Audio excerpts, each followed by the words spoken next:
ايه الاخبار يا شباب؟ رجعنا لكم مره تاني في سلسله تربيه الحمام للمبتدئين في ثالث حلقه لينا. خليكم معانا.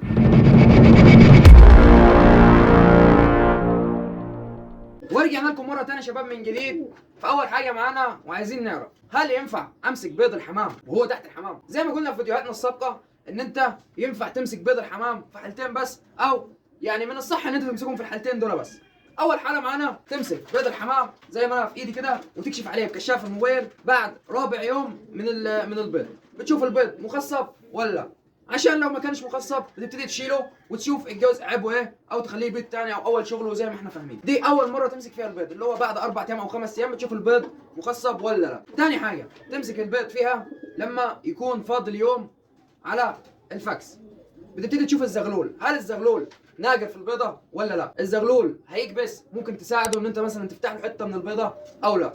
دي الحاله الثانيه. غير كده ما تمسكش البيض. وفي معلومه خاطئه اللي بيقول لك لو مسكت البيض بيفسد والحمام مش بيرقد عليه تاني. الكلام ده غلط، خلي بالك مني لو انت لسه مبتدئ. تاني حاجه معانا وهي التحضير. وكتير مننا بيسمع كلمه ان انا بحضن البيض تحت الحمام. يعني ايه تحضين؟ ويعني ايه كثافه انتاج؟ ويعني ايه تفرخ زغلول صح عليه القيمه تبيعه يجيب لك فلوس تعرف تصرف بيها على الحمام بتاعك. التحضير ده ما هو الا ان انا بيكون عندي نوع غالي ونوع رخيص. مثلا انا جايب هزازات كمبتدئ، جايب هزاز يعني عليت بالمستوى وجبت هزاز. وعندي مثلا حمام بلدي، عندي جوز باب النهارده اللي هو حمام هزاز وجوز باب بلدي.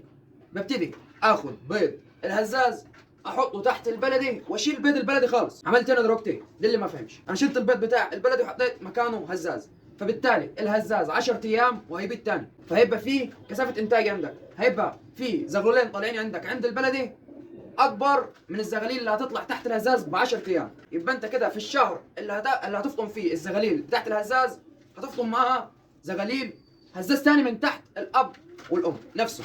فانت كده استفدت بجوزين في شهر واحد، بدل ما تخلي الجوز يرقد على البيض بتاعه ويطلع لك عياله. كده انت طلع عندك جوزين بدل جوز، فكده ده اسمه كثافه انتاج. ممكن احضن تحت جوز تاني، يعني بعد ما يبيض الهزاز ب 10 ايام احضن تحت جوز تاني. تمام، مش عايز اطول عليكم. الجوز الواحد الزينه او النوع الغالي عايز تحته كام جوز تحضير؟ على الاقل عايز 4 جوز تحضير. تبتدي يبيض تحضن تحته وتسيب له الجوز الرابع او الجوز الخامس اللي هي المره الخامسه يبيض فيها يحضنها هو، عشان تعلمهم الحنيه وما يسيبوش البيض. تمام، وما ترعبهمش وما تخوفهمش. دي كثافه الانتاج. فبالتالي انت هيبقى عندك انتاج كتير وحاجه سعرها عالي. يعني انا افرغ زغلولين بلدي ولا افرغ زغلولين هزاز؟ انا بتكلم عن الهزاز، فيها انواع غاليه بقى. فده الصح لما يكون انت خلاص كبرت في المجال وعايز تعمل لنفسك سمعه وحاجه حلوه، تبتدي تحضن البيض بتاعها. ثالث حاجه معانا، ازاي اسوق المنتج بتاعي اللي هو الحمام.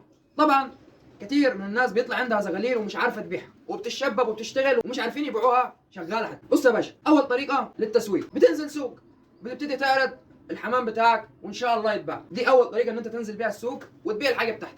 تاني طريقه ان انت تدخل في الجروبات بتاعت الحمام اللي هي في منطقتك وبلدك او البلاد المجاوره ليك. بتبتدي تعرض الحمام بتاعك وتعرف الغواء عليك ان انت عندك النوع ده وبتفرق من النوع ده، وهيبقى ليك مكانه وسط الغواء وهتلقى الطلب عندك بيزيد. ممكن حاجه تتحجز من قبل ما تطلع اصلا. دي تاني حاجه. تالت حاجه بقى ان انت تجيب راجل مشهور.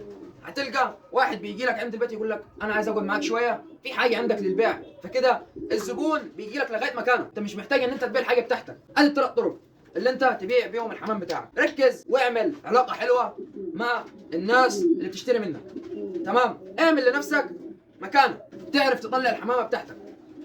انا لما اروح اشتري من واحد، قبل ما اروح اشتري منه هسال عليه.